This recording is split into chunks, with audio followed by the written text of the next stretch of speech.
De nouveau sur TV et Radio de Vie, nous continuons les enseignements sur les 7 trompettes. Et pourquoi? Parce que nous sommes à la fin, le Seigneur revient et il faut avertir les églises, avertir les frères et sœurs, avertir les enfants du Seigneur pour le retour du Mashiach. Alors, comme vous l'avez compris, les trompettes dans les Écritures étaient utilisées pour plusieurs raisons. Premièrement, pour rassembler les enfants d'Israël autour du tabernacle, pour les enseignements, les instructions qui devaient être communiquées à tout le monde. Deuxièmement, pour les préparer à la guerre. Paul nous dit dans 1 Corinthiens 14 et 8, si la trompette rend un son incertain, qui pourra se préparer à la guerre? Voilà, qui pourra se préparer pour la guerre? Personne. Donc on voit bien que nous avons intérêt, mes amis, à reconnaître le son des trompettes. Et deuxièmement, je voulais aussi vous dire que un passage dans Psaume 89, verset 16, où il est dit que béni est le peuple qui connaît le son de la trompette. Il est important que nous comprenions, que nous sachions, mes amis, que nous ayons le discernement quand Dieu nous parle. Et les trompettes dans les Écritures représentent aussi les prophètes qui viennent pour éclairer, pour annoncer le retour du Mashiach, selon Isaïe 58, où Dieu disait à Isaïe, crie à plein gosier, ne te retiens pas, crie comme, n'est-ce pas, comme un chauffard. Voilà, donc Isaïe était comme une trompette dans sa génération, Moïse était une trompette dans sa génération, Élie également, Paul, Pierre, Jacques et Jean, c'était des hommes qui ont alerté, qui ont préparé, qui ont prévenu, qui ont annoncé des choses qui allaient arriver et qui ont préparé les frères et sœurs au retour aussi du Mashiach, notamment Paul, ainsi que Pierre, Jacques, tout ça. Et dans notre génération, il y a des frères et sœurs qui sont comme des trompettes, qui crient ici et là, qui aiment le Seigneur, qui aiment la vérité et qui annoncent avec beaucoup de force, beaucoup de détermination, le retour, mes amis, imminent du Mashiach. Et nous allons partager sur la 5e trompette. Nous sommes dans Apocalypse chapitre 9. On pourra nous lire cela à partir du verset 1er.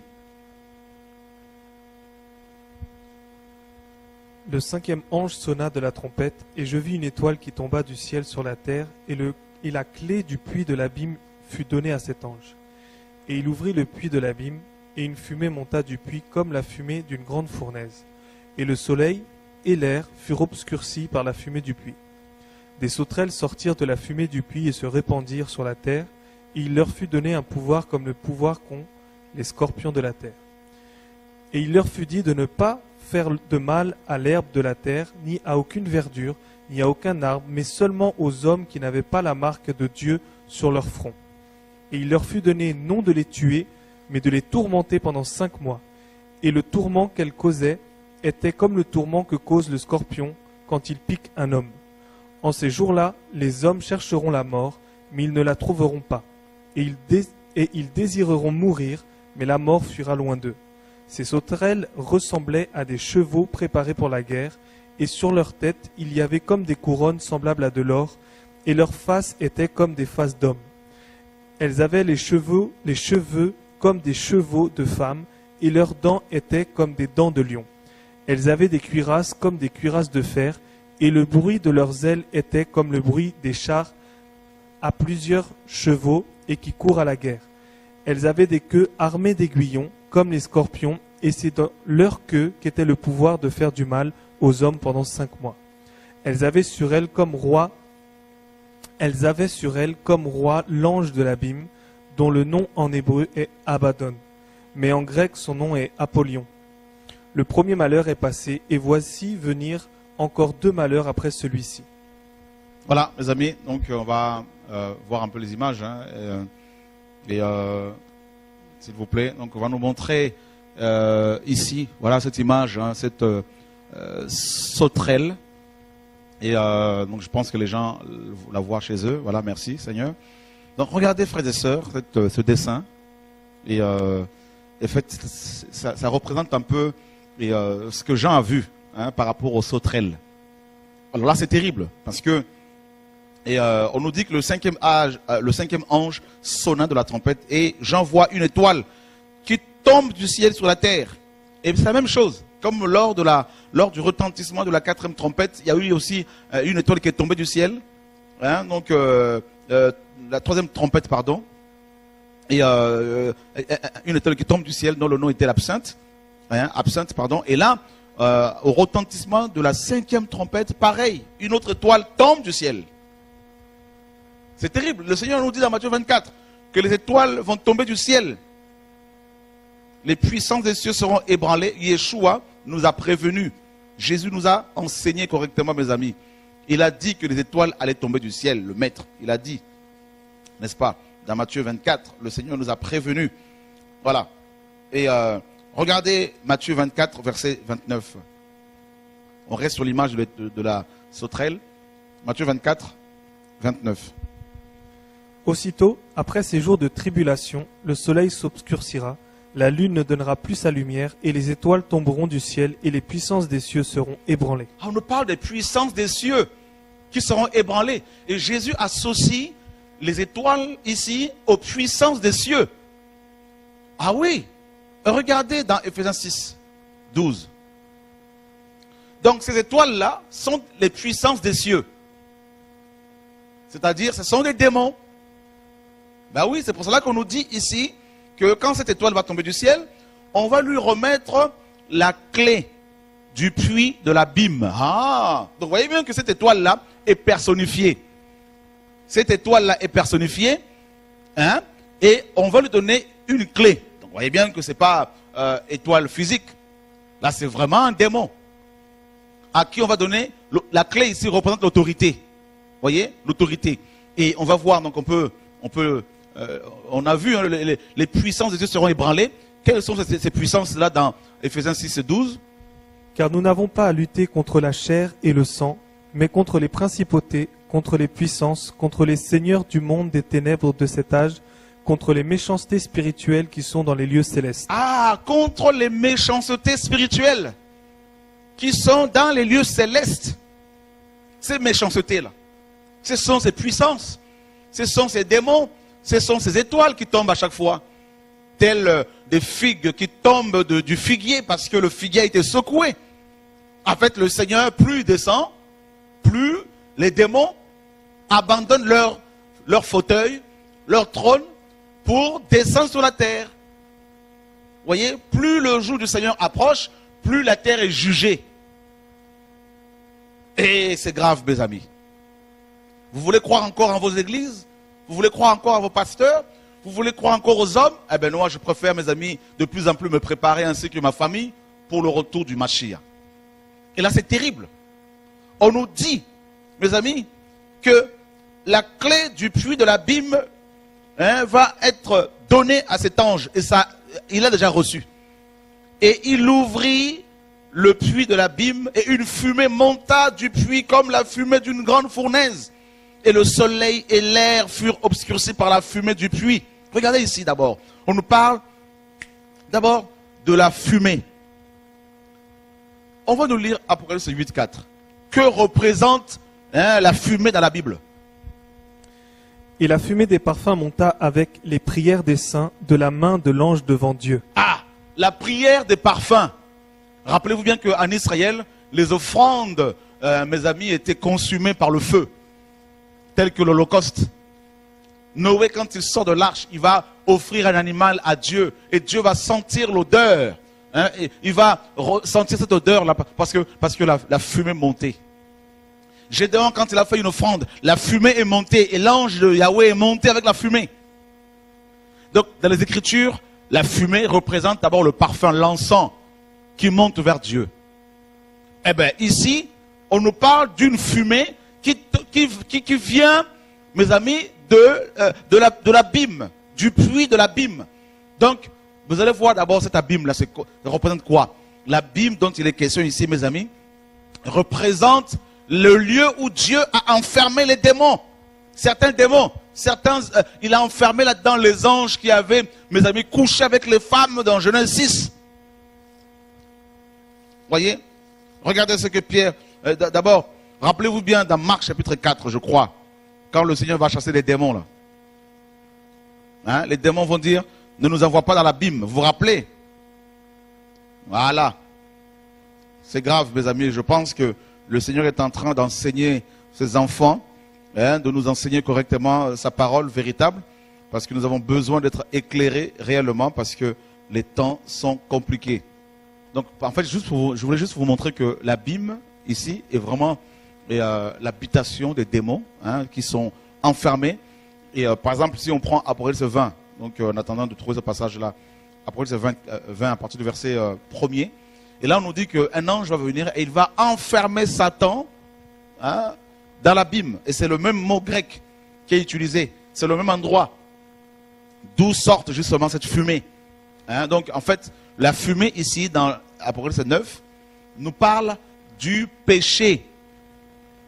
Le péché, la fumée dans les Écritures parle à la fois du parfum qui monte vers Dieu, donc voilà, qui est associé aux prières de saints, mais la fumée aussi est associée au péché, c'est-à-dire le péché sent mauvais, les démons se sentent mauvais. Vous voyez? Donc là, quand on va ouvrir le puits de l'abîme ici, eh ben, les démons vont sortir de là avec cette fumée, c'est le péché. Et regardez, cette fumée va couvrir, donc nous allons faire ici d'abord une interprétation allégorique, spirituelle, symbolique. Donc le puits, bien sûr, c'est l'abîme, c'est l'habitation des démons. Donc on va le lire. Donc Luc 8, versets 30 et 31, Jésus lui demanda, quel est ton nom? Légion, répondit-il, car plusieurs démons étaient entrés en lui. Et il priait Jésus de ne pas leur ordonner d'aller dans l'abîme. Ah, les démons vont supplier Jésus pour ne pas qu'il les envoie dans l'abîme. Pourquoi? L'abîme ici signifie, comment dire, sans fond, littéralement, sans fond. Donc tu tombes sans t'arrêter. Et c'est noir, c'est ténébreux, c'est horrible, il y a la souffrance terrible. Et les démons disent au Seigneur, ne nous envoie pas là-bas. Ça veut dire qu'il y a des démons qui sont là-dedans. Regardez ce que Pierre nous dit, hein, Pierre, 2 Pierre, chapitre 2.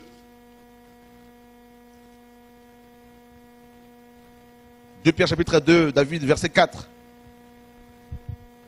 2 Pierre 2, verset 4, car si Dieu n'a pas épargné les anges qui ont péché, mais s'il les a précipités dans l'abîme et les a liés avec des chaînes d'obscurité, les a livrés pour y être gardés jusqu'au jugement, et s'il n'a pas épargné l'ancien monde, mais s'il a préservé Noé, lui, 8e, qui est le prédicateur de la justice et a fait venir le déluge sur le monde des impies. Ok, on s'arrête là. Regardez bien.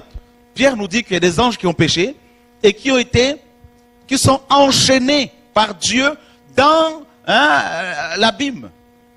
Ah, et tout de suite il parle de Noé. Donc nous comprenons dans Genèse 6 là-bas, hein, que ces anges-là sont ces anges qui ont quitté leur demeure, qui ont eu des rapports avec les femmes. Voyez? Parce qu'on ne parle pas des démons, on dit des anges qui ont péché. Et ces anges-là ont effectivement péché, ils ont couché avec des femmes, et Dieu les a précipités dans l'abîme. Et c'est terrible, c'est une prison. Apocalypse 20, 1.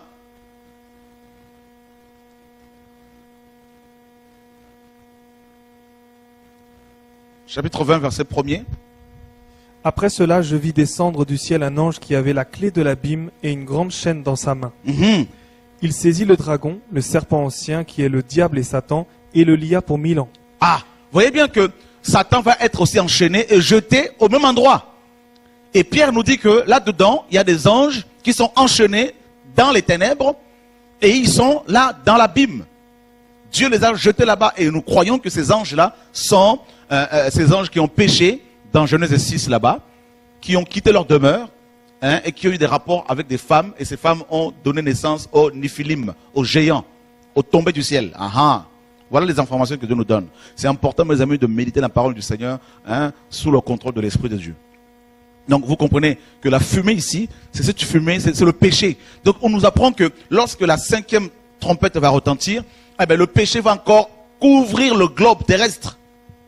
Et regardez, une fumée monta du puits de l'abîme, comme la fumée d'une grande fournaise, et le soleil et l'air furent obscurcis par la fumée du puits.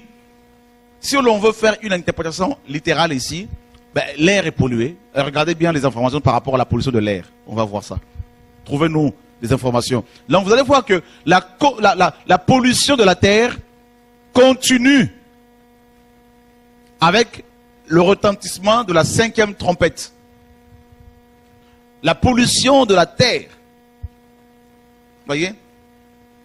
Que Dieu, mes amis, nous aide. Que Dieu nous garde.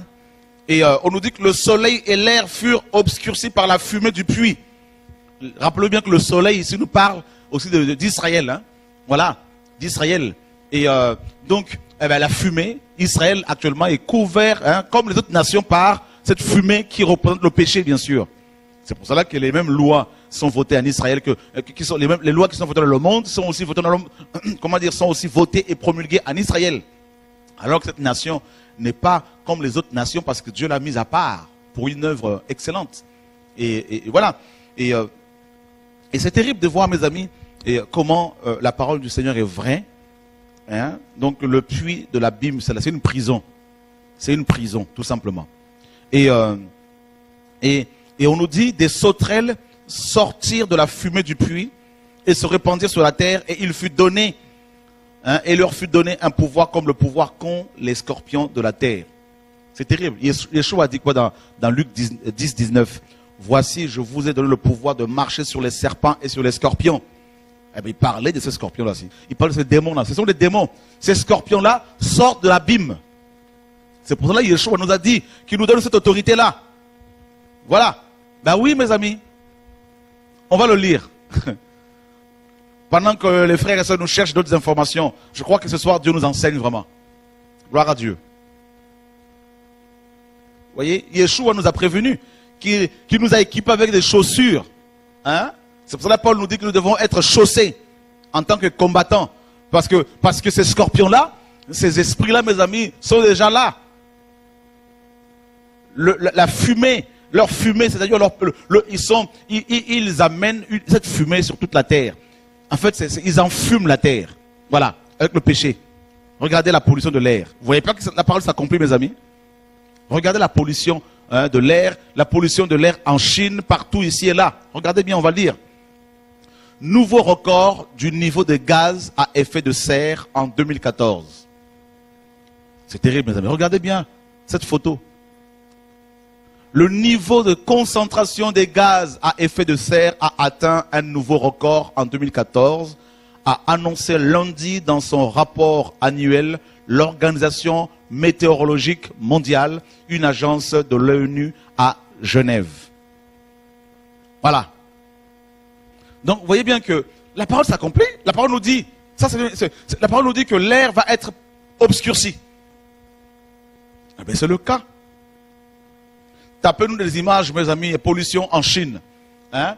Vous allez voir à quel point la parole est vraie, à quel point les Écritures ne nous trompent pas. Dieu nous avertit que les temps sont difficiles, qu'il nous faut nous réveiller, mes amis. Et moi, je voudrais vraiment, de la part du Seigneur, dire aux pasteurs, aux prédicateurs, aux apôtres, aux prophètes, aux anciens, aux diacres, à tous ceux qui aiment Jésus, mes amis, indépendamment de vos dénominations, il faut vraiment qu'on se prépare, il faut vraiment qu'on sorte, mes amis, nous tous, qu'on sorte, mes amis, de la religion, qu'on sorte du monde pour aller vers le Seigneur, parce qu'il est en train de revenir. Les prophéties s'accomplissent sous nos yeux.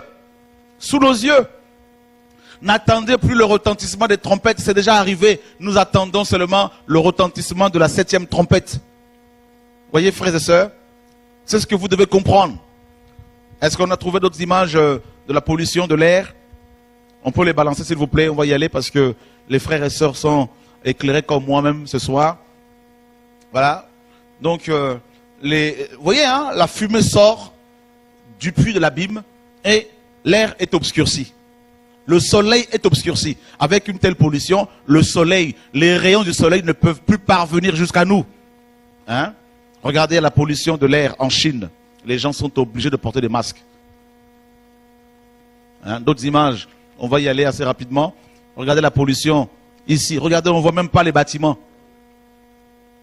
On voit juste quelques bâtiments là qui sont très très hauts. Mais regardez, on ne voit même plus les villes. Vous voyez, c'est la pollution de l'air. La parole s'accomplit. Chrétiens, vous voyez vous-même que hein, la parole est vraie. La Bible, Jésus-Christ, dans sa parole, nous a avertis. Vous voyez, on continue.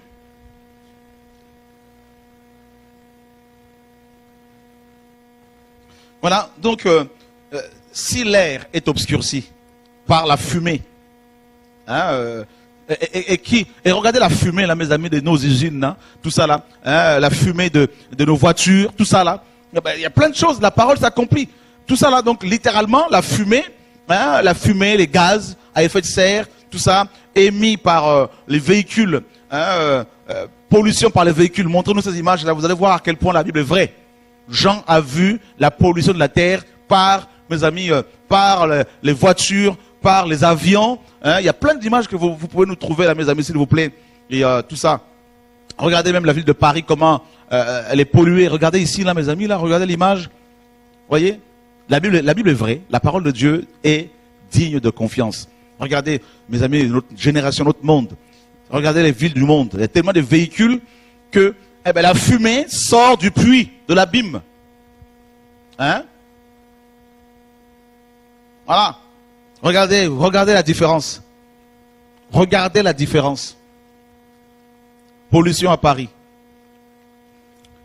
Nous lisons Apocalypse et on ne fait pas forcément de rapport, de parallèle, de corrélation avec ce que le monde vit actuellement. La parole est vraie. Pendant que les images défilent, et moi je vais lire ce passage encore. Le cinquième ange sonna de la trompette et je vis une étoile qui tomba du ciel sur la terre et la clé du puits de l'abîme lui fut donnée. Et il l'ouvrit, donc cet ange bien sûr, et il ouvrit le puits de l'abîme et une fumée monta du puits comme la fumée d'une grande fournaise.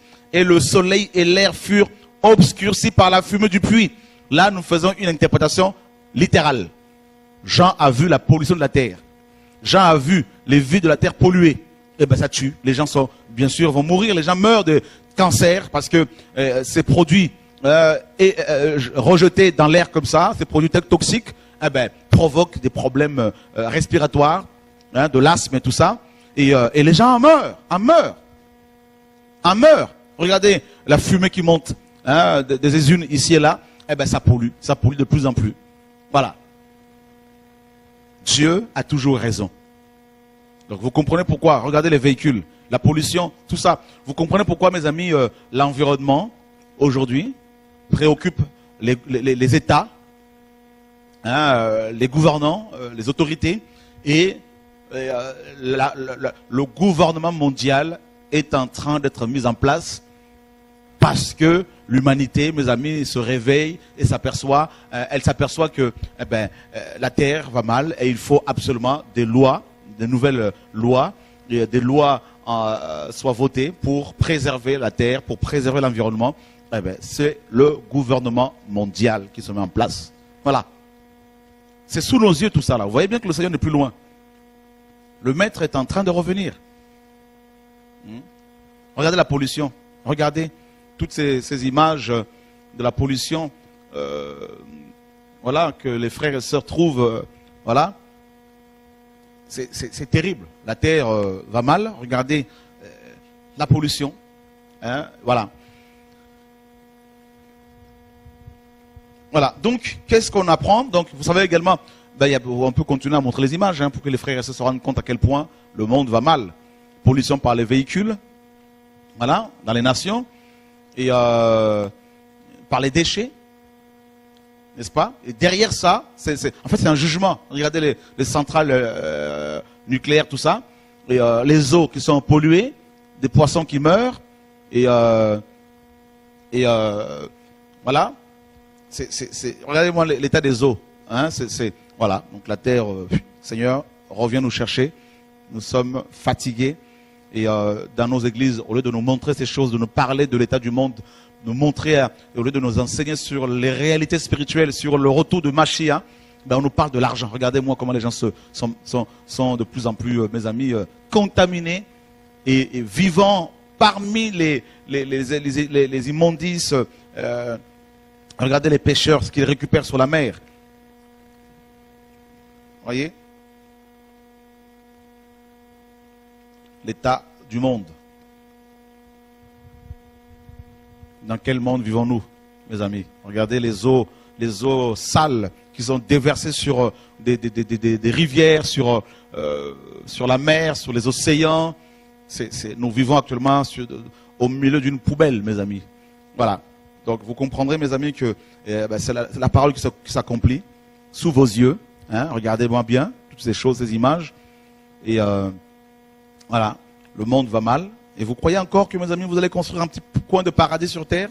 Nous croyons plutôt que Yeshua, nous voulons mettre notre espérance plutôt en Yeshua pour partir de ce monde mes amis, polluer ce monde malade. Voilà. Et donc là, nous faisons bien sûr l'interprétation littérale, hein, une interprétation littérale du livre d'Apocalypse au chapitre 9 à partir du verset 1er. Donc le retentissement de la 5e trompette. Alors, on nous parle des sauterelles qui sortent de ce puits, hein, de cette prison. Alors les sauterelles, bien sûr, dans les Écritures, représentent une armée. Hein, une armée que Dieu envoie pour juger les gens. Nous sommes dans le livre de... Et si on peut nous lire, s'il vous plaît.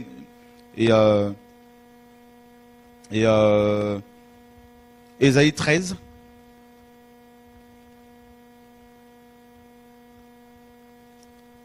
Que Dieu nous garde. Ésaïe 13, à partir du verset 1er.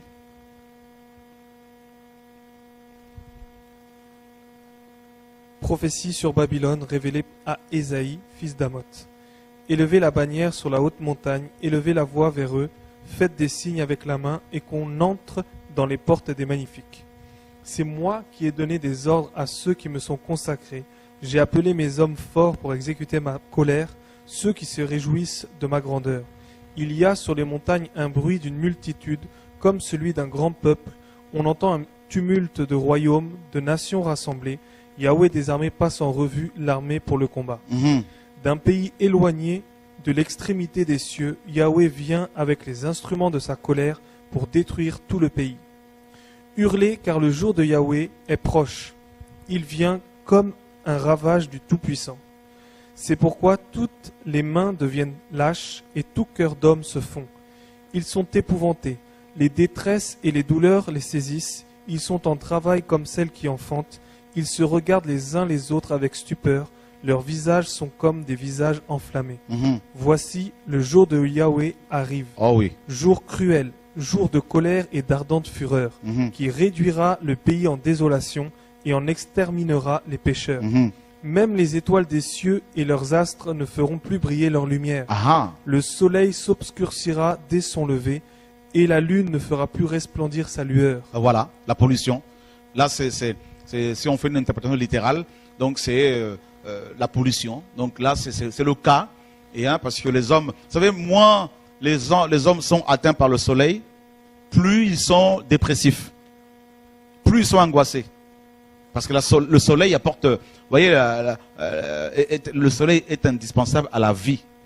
Voilà. Donc plus il fait gris, plus il y a des suicides. Donc vous voyez bien que Dieu dit que le climat allait changer avant son retour. Dieu l'a prophétisé par Ésaïe. Si l'on fait une interprétation littérale, et si l'on fait une interprétation allégorique d'Ésaïe 13, Dieu parle de la paganisation d'Israël. Voyez? Voilà. Et c'est le cas actuellement. C'est ce que nous voyons, mes amis. C'est ce qui se passe. C'est terrible. L'insalubrité de l'environnement provoque 12 600 000 décès par an. Voilà. Donc, c'est terrible de voir à quel point la parole s'accomplit. Alors, nous sommes dans Joël aussi. Joël chapitre 2, verset 10. Joël 2, 10. Par rapport aux sauterelles, vous voyez que c'est une armée que Dieu envoie. Ce sont des démons, mais c'est Dieu lui-même qui les envoie parce que les hommes ne veulent pas se convertir. Les hommes ne veulent pas se tourner vers Dieu. Joël 2, verset 10. La terre tremble devant eux, les cieux sont ébranlés, le soleil et la lune s'obscurcissent et les étoiles retirent leurs éclats.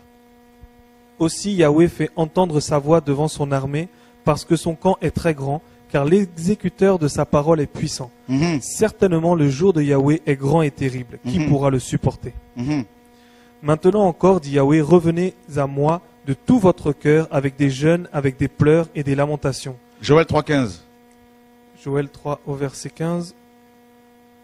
Le soleil et la lune s'obscurcissent et les étoiles retirent leurs éclats. Vous voyez, Dieu parle de cette confusion là, mes amis là. Et on voit vraiment que la parole est digne de confiance. Ésaïe 60 nous dit que la terre va, n'est-ce pas, et elle va carrément être plongée dans les ténèbres. Donc c'est déjà le cas. Joël chapitre 2, Verset 4. Joël 2 au verset 4. Leur aspect est comme l'aspect des chevaux et ils courent comme des cavaliers. Joël 2. Joël 2. Verset 3, 4 alors. Donc verset 3. Devant lui est un feu dévorant et derrière lui une flamme brûle. Devant lui le pays était comme le jardin d'Éden et derrière lui la désolation d'un désert et rien ne lui échappe. 2, 25. 2, 25. Ainsi, je vous rendrai les fruits des années qu'ont dévoré la sauterelle, le gélec, le hasil et le gazam, ma grande armée que j'avais envoyée contre vous. Dieu dit que, en fait, c'est ça, là, le gélec, le gazam, ce sont des espèces de sauterelles. Et Dieu dit, ces sauterelles, lui-même les avait envoyées pour détruire, mes amis, les champs d'Israël. Et en fait, ici, là, Apocalypse nous dit, des sauterelles vont sortir du puits de l'abîme, ce sont les démons, et pour frapper justement la terre. Et Amos 4, 9. Et rappelez-vous bien, dans Exode 10, si vous lisez à la maison, vous allez voir que Dieu avait envoyé des sauterelles en Égypte pour détruire leurs champs. L'histoire se répète. C'est ce que Jean va voir. Mais cette fois-ci, ce que Jean a vu, c'est aussi ces sauterelles-là, ce sont des démons. C'est terrible, mes amis. Ce sont des démons qui sont dirigés par un ange, l'ange de l'abîme, Abaddon ou encore Apollyon, c'est-à-dire c'est le destructeur.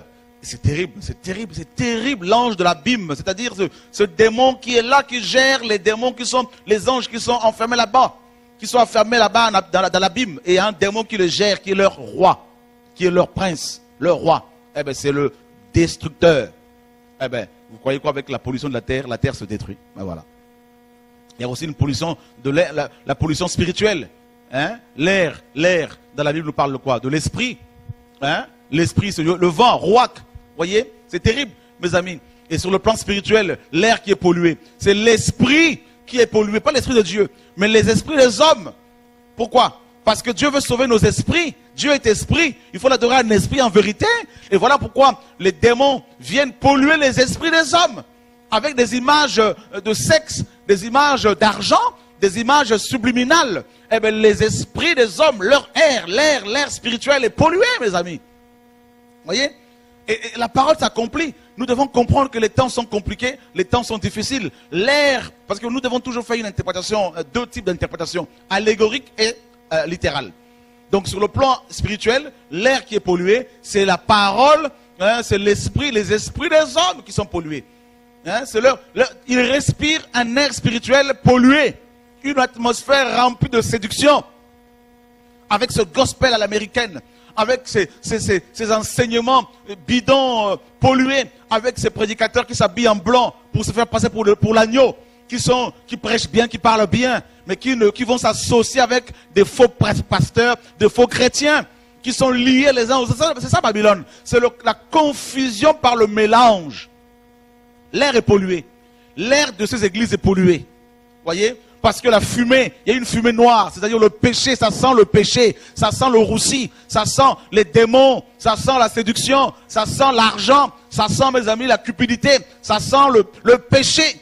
C'est ça ce qui se passe sur le plan spirituel. La parole ici s'accomplit, mes amis, s'accomplit. C'est-à-dire il y a une invasion des démons, des sauterelles qui sont des démons dans les églises. Il y a une invasion d'églises, des églises par les démons, qui ont amené une fumée démoniaque. C'est-à-dire, mes amis, cette fumée qui pollue, c'est le péché qui pollue l'air spirituel, qui pollue les esprits de ces pasteurs, les esprits de ces chrétiens, au point où des églises comme l'église protestante de Suède, mes amis, va commencer à bénir les mariages des homosexuels. Vous voyez, l'air est pollué, les églises sont polluées, mes amis, une pollution spirituelle. Vous comprenez quoi? Les temps sont compliqués. Moi, je vous parle, et je sais que ma tête est de plus en plus, mes amis, réclamée, mais ce n'est pas mon problème, je dois parler. Je ne veux pas, mes amis, me taire. Je veux faire ce que Dieu me demande de faire. Donc, l'atmosphère est polluée. Vous voyez, c'est terrible, l'air. Voilà, et rappelez-vous bien, on nous dit que, regardez, l'air qui est pollué. Pourquoi? Merci Saint-Esprit. Merci Saint-Esprit. Nous sommes dans Éphésiens chapitre 2, David, s'il te plaît. 1 et 2. Éphésiens. Merci Saint-Esprit. Vraiment, il est magnifique. Là, il me saisit. Là, je bénis Dieu pour sa présence, en tout cas. Éphésiens 2, verset 1. Et lorsque vous étiez morts dans vos fautes et dans vos péchés, dans lesquels vous marchiez autrefois, suivant l'âge de ce monde, selon le prince de la puissance de l'air, qui est l'esprit qui agit maintenant avec efficacité dans les fils rebelles à Dieu. Ah, le prince de l'esprit de l'air. Vous voyez, mes amis? Eh bien voilà. Regardez-moi, mes amis. C'est la confusion totale. C'est la confusion. C'est la pollution spirituelle. Pourquoi? Parce qu'on nous dit justement que à l'esprit de la puissance de l'air. On va le relire encore là, le verset 2 là. Éphésiens 2, verset 2. Dans lequel vous marchiez autrefois, suivant l'âge de ce monde, selon le prince de la puissance de l'air, qui est le prince de la puissance de l'air. Voilà pourquoi il envoie ces sauterelles avec cette fumée qui vient polluer l'air, parce qu'il gère l'air. Oh Seigneur, sauve-nous. Sauve-nous. Et quels sont les 4 éléments que les Grecs adoraient? La terre, l'air, le feu et les eaux. Voyez? Vous allez taper le nom de l'esprit de l'air. Tapez seulement l'esprit de l'air, vous allez voir ce que ça va sortir là. C'est la confusion. C'est la confusion, mes amis. Nous sommes dans un temps critique. Très critique.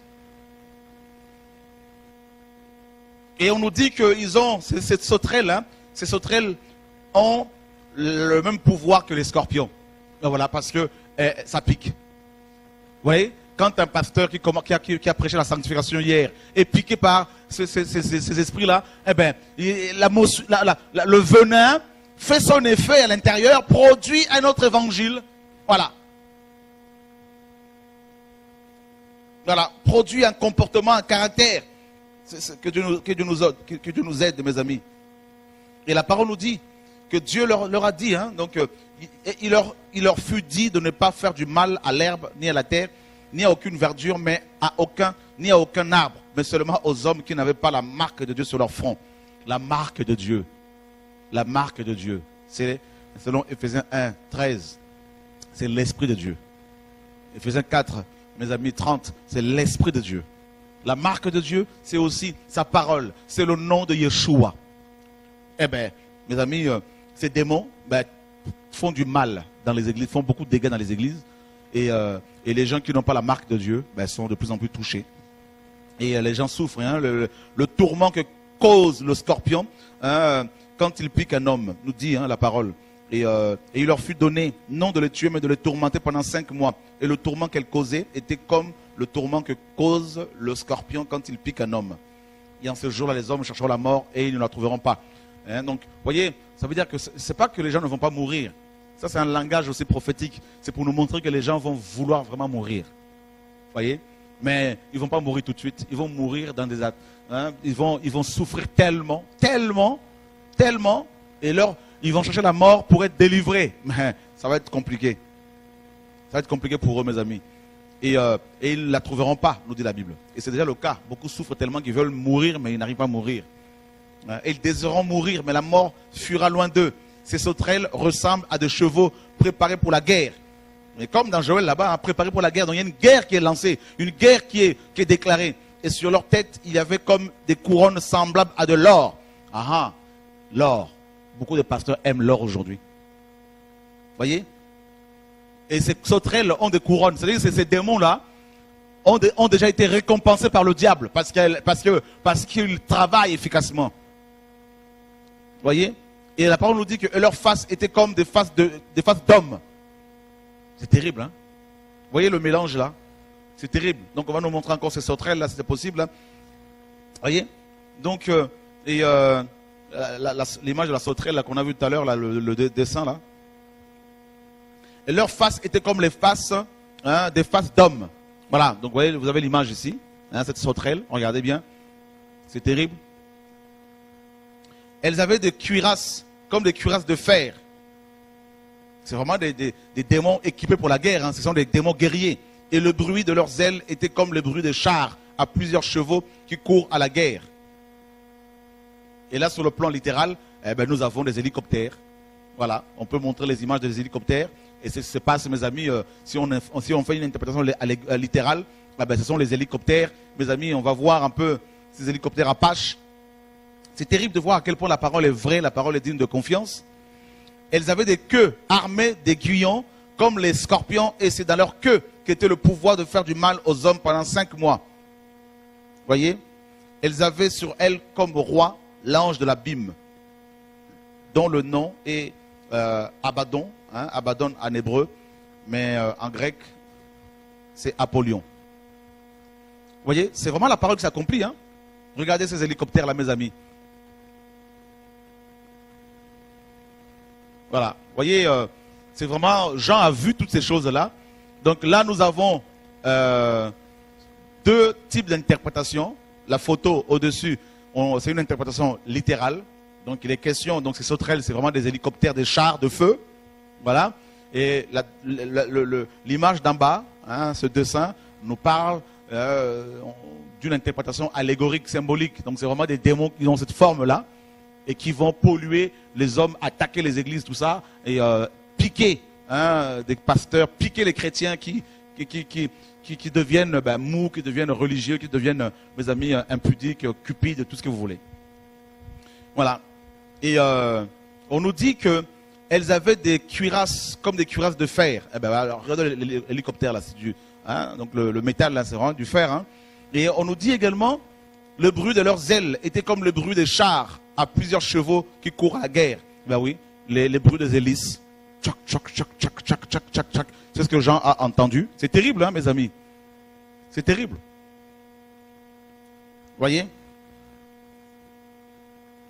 Et la parole nous dit que, mes amis, la bête d'Apocalypse 13 monte de l'abîme.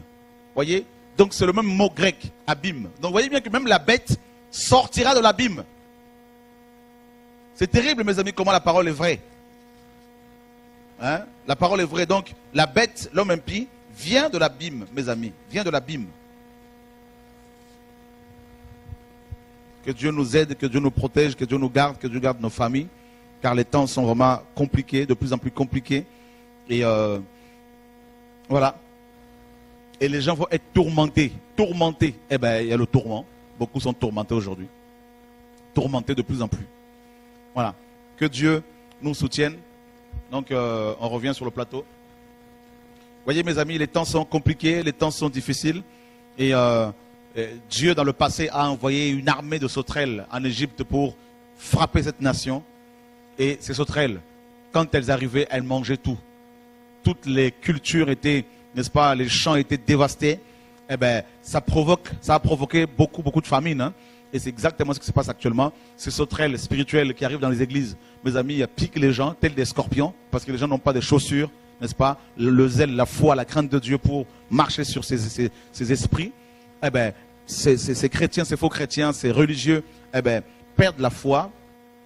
Ces prédicateurs perdent la foi et sont tourmentés par des démons, bien sûr. Tourmentés nuit et jour par des démons, des femmes de nuit, des maris de nuit, n'est-ce pas? Des démons de sexe, des démons d'impudicité, des démons de sirène des eaux, tout ce que vous voulez, tous ces esprits impurs qui polluent les églises, mes amis, avec un évangile tronqué. Et sur le plan littéral, si on fait une interprétation littérale de ce passage, c'est des guerres. De plus en plus de guerres, de plus en plus d'hélicoptères qui sont fabriqués, des chars de feu, des chars de guerre qui sont fabriqués pour tuer de plus en plus de vies. Voilà, donc, que Dieu, mes amis, nous soutienne. Je ne sais pas l'image que les gens voient chez eux. Et donc c'est parfait, il n'y a plus d'image là sur la télé. Que Dieu soit béni en tout cas pour, mes amis, ces courts moments d'exhortation, d'enseignement qui nous enseignent, qui nous montrent que Yeshua n'est plus loin. Voilà, donc lundi, on aura l'occasion, je pense même lundi ou même demain soir, et Dieu voulant, on pourra parler de la 6e trompette. Et puis lundi, on va développer on verra demain soir, on pourra parler de la 6e et de la 7e trompette. Voilà, comme ça, cette semaine, on va boucler sur les trompettes comme on vous l'a promis. Et on va se sacrifier parce que nous voulons que les frères et sœurs soient éclairés. Demain, on va dans ce cas-là commencer pareil à 20h30 et on va parler premièrement de la 6e trompette et ensuite la dernière trompette. Et on va beaucoup plus s'attarder sur la 7e trompette, qui est la dernière, et que nous attendons justement. Donc que Dieu vous garde. Alors je ne sais pas si vous avez des coups de fil à passer, vous voulez nous appeler ou nous poser vos questions. Mais en tout cas, que le Seigneur vous garde. Soyez fortifiés, préparons-nous. Le Maître revient. À bientôt. Au revoir.